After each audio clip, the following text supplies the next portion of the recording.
भारत सरकार के लिए आजकल मुश्किलें बढ़ती जा रही हैं। दरअसल केंद्रीय पर्यावरण मंत्रालय ने 21 दिसंबर 2025 को अरावली पहाड़ियों के लिए सुप्रीम कोर्ट से मंजूर हुए एक नए फ्रेमवर्क का ऐलान किया है। बस उसके बाद से अरावली के नाम पर देश भर में खासकर प्रभावित इलाकों में विरोध प्रदर्शन तेज हो गए हैं।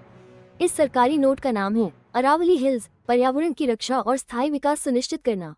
इसका मकसद है कि इस पुरानी पर्वत श्रृंखला में आगे खनन, माइनिंग और जमीन के इस्तेमाल से जुड़े फैसले कैसे लिए जाएंगे, उन्हें एक दिशा दी जाए।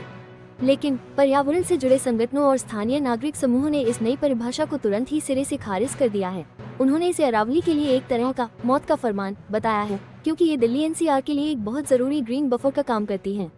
इसी वजह से राजस्थान, हरियाणा और पूरे दिल्ली एनसीआर में प्रदर्शन और भी ज्यादा तेज हो गए हैं।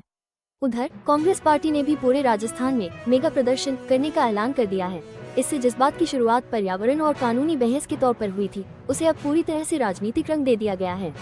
मतलब एक तरफ सुप्रीम कोर्ट से जुड़ा नया फ्रेमवर्क, दूसरी तरफ ये विवादित नई परिभाषा और तीसरी तरफ सड़कों पर हो रही ये संगठित प्रदर्शन, इन सब ने मिलकर अरावली में खनन और पर्यावरण संकट के मुद्दे पर एक बड़ी राष्ट्रीय बहस छेड़ दी है। आलोचकों का तर्क है कि सरकार भले ही अरावली को ज्यादा सुरक्षा देने का दावा कर रही हो, लेकिन असल में ये नई परिभाषा ज्यादा माइनिंग, खनन और रियल एस्टेट प्रोजेक्ट्स के लिए रास्ता खोल सकती है और इससे दुनिया की इस सबसे पुरानी पर्वत श्रृंखलाओं में से एक अरावली को और ज्यादा नुकसान पहुंच सकता है। इस बढ़ते संकट के केंद्र में कई अहम किरदार हैं। भारत सरकार की तरफ से केंद्रीय पर्यावरण मंत्रालय ने अरावली के लिए नया ढांचा फ्रेमवर्क जारी किया है और उसका जमकर बचाव भी कर रहा है। वो इसे अवैध खनन रोकने और पर्यावरण बचाने का एक तरीका बता रहा है।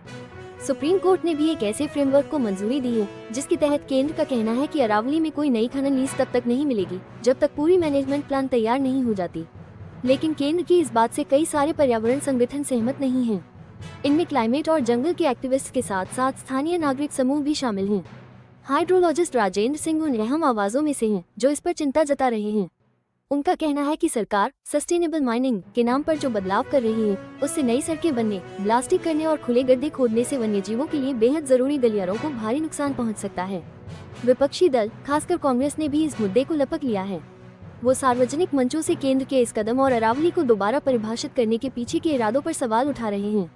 साथ ही पूरे राजस्थान में बड़े पैमाने पर विरोध प्रदर्शन भी करवा रहे हैं। सरकार का कहना है कि ये जो नया ढांचा फ्रेमवर्क मंजूर हुआ है, उससे अरावली पहाड़ियों की सुरक्षा काफी बढ़ जाएगी। उनका दावा है कि नई परिभाषा के तहत 90% से ज्यादा इलाका सुरक्षित दायरे में आ जाएगा। इसे अवैध खनन पर लगाम लगाने के लिए एक प्रोएक्टिव, पहले से उठाया गया कदम बताया जा रहा है। लेकिन जो लोग इसकी आलोचना कर रहे हैं, उनकी राय बिल्कुल अलग है। आलोचकों का कहना है कि नई परिभाषा के तहत जिस टिकाऊ खनन, सस्टेनेबल माइनिंग की बात की जा रही है, वो भी पर्यावरण को बहुत नुकसान पहुंचा सकता है। इसके तहत सड़कें बनेंगी, बड़े पैमाने पर धमाके होंगे और पर्यावरण के लिहाज से संवेदनशील इलाकों के साथ साथ वन्यजीवों के अहम गलियारों में भी खुले गड्ढे या खदानें खोदी जा सकती हैं। मशहूर जल विशेषज्ञ राजेंद्र सिंह ने तो एक बहुत बड़ी चेतावनी दी है। उनका कहना है कि अगर ये प्रस्तावित परिभाषा पूरी तरह लागू हो जाती है, तो अरावली का सिर्फ 7 से 8% हिस्सा ही आखिर में बच पाएगा। उनका तर्क है कि सुरक्षित इलाकों को तय करने के जो मानदंड, क्राइटेरिया हैं, वे ऐसे बड़े बड़े हिस्सों को बाहर कर सकते हैं जो पहले से ही खनन और निर्माण गतिविधियों, कंस्ट्रक्शन एक्टिविटीज की वजह से काफी नुकसान झेल चुके हैं। इस बात को 2018 की एक रिपोर्ट से और भी बल मिलता है। ये रिपोर्ट सुप्रीम कोर्ट द्वारा बनाई गई सेंट्रल एम्पावर्ड कमेटी की थी, जिसमें साफ साफ दर्ज था कि राजस्थान की अरावली का करीब 25% हिस्सा खनन, माइनिंग की वजह से पहले ही खत्म हो चुका था।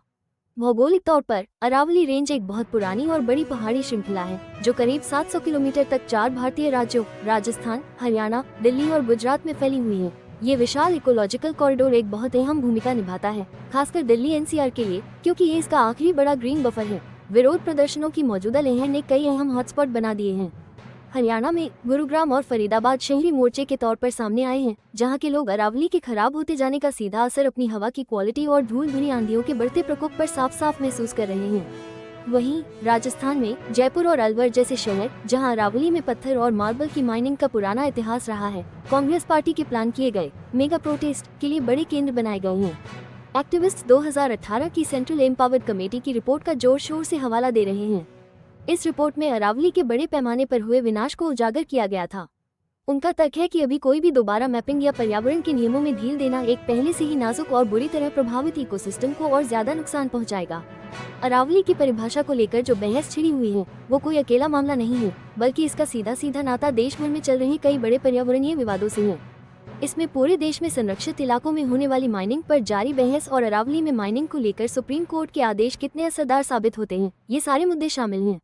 अरावली के इस पूरे मामले को हाल के कुछ कानूनी और नियमों में हुए बदलावों की रोशनी में भी देखा जा रहा है। खासकर पर्यावरण प्रभाव आकलन (EIA) की प्रक्रियाओं में जो बदलाव हुए हैं, उस पर आलोचक कहते हैं कि इससे पारिस्थितिक रूप से संवेदनशील इलाकों में परियोजनाओं को मंजूरी देना बहुत आसान हो गया है। यही नहीं, 2023 के वन संरक्षण अधिनियम (फॉरेस्ट कंजर्वेशन एक्ट) में हुए संशोधन ने भी, जिसने जंगल क्या होता है इसकी परिभाषा बदल दी है और वन मंजूरी की प्रक्रियाओं में भी बदलाव किए हैं, पर्यावरण सुरक्षा के नियमों के कमजोर होने की चिंताओं को और बढ़ा दिया है। पर्यावरण कार्यकर्ताओं की माने तो अरावली की ये नई परिभाषा एक बड़ी रणनीति का हिस्सा लगती है। उनका मानना है कि इसका मकसद है पारिस्थितिक रूप से संवेदनशील इलाकों को फिर से वर्गीकृत करना, ताकि खनन और बड़े बड़े इंफ्रास्ट्रक्चर प्रोजेक्ट्स को आसानी से मंजूरी मिल सके। ये ऐसा ही है जैसा देश के कुछ दूसरे बड़े बड़े विवादों में देखने को मिला है, जैसे ग्रेट निकोबार प्रोजेक्ट, हसदेव अरण्य में कोयला खनन के विरोध प्रदर्शन, वेदांता की सिजमिली बॉक्साइट खदान का विवाद और देही पटकाई वन्यजीव अभयारण्य में माइनिंग से जुड़ी चुनौतियां।